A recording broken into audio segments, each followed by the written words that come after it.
सो जो लोग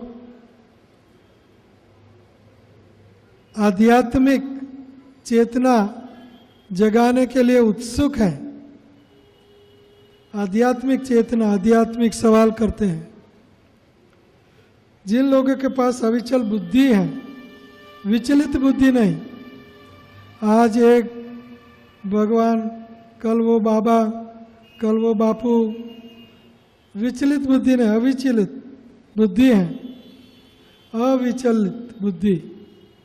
और जो विचलित नहीं होते वे अवश्य ही अति शीघ्र जीवन का इच्छित लक्ष्य प्राप्त करते हैं। फिक्स, हमें फिक्स बनना है। योग्य पात्र हो तुम्ही भक्ति प्रवर्तारिते, क्रमे सब सत्व सुन कहिए तो माते। आप योग्य पात्र हो। चैतन्य महाप्रभु सनातन गोस्वामी को कहते हैं, क्या कहते हैं? आप योग्य पात्र हो। क्या? भक्ति का प्रवर्तन करने के लिए आप योग्य पात्र हो। क्रमे सब तत्व सुन कहिए तो माते। तो यहाँ चैतन्य महाप्रभु सनातन गोस्वामी को कहते हैं कि भक्ति का विज्ञान प्रचार करने के लिए आप योग्य पात्र हो। आपसे मुझे भक्ति का प्रचार करवाना है, इसीलिए तुम सुनो, मैं आपको सब तत्व सुनाता हूँ। तो चैतन्य महाप्रभु बराबर 108वां श्लोक, और सुंदर श्लोक, इससे बढ़िया कोई श्लोक नहीं और इस संख्या के बराबर कोई संख्या नहीं। तो चैतन्य महाप्रभु सनातन गोस्वामी को कहते हैं, जीवेर स्वरूप होय कृष्णेर, बोलिए, पहले से बोलिए, जीवेर स्वरूप होय कृष्णेर।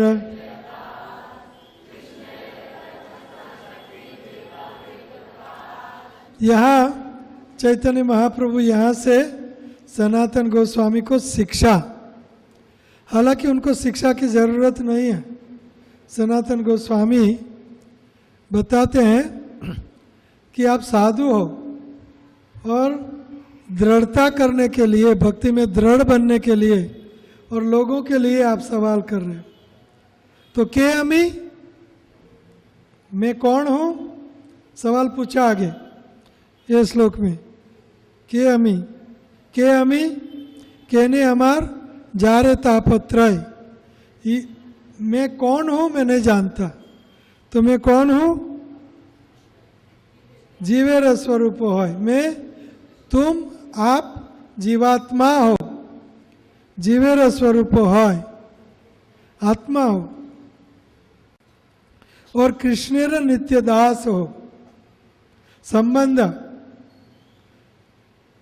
हम आत्मा है और कृष्ण परमात्मा, पूर्ण पुरुषोत्तम परमेश्वर कृष्ण है, और आत्मा और परमात्मा कृष्ण का संबंध क्या है?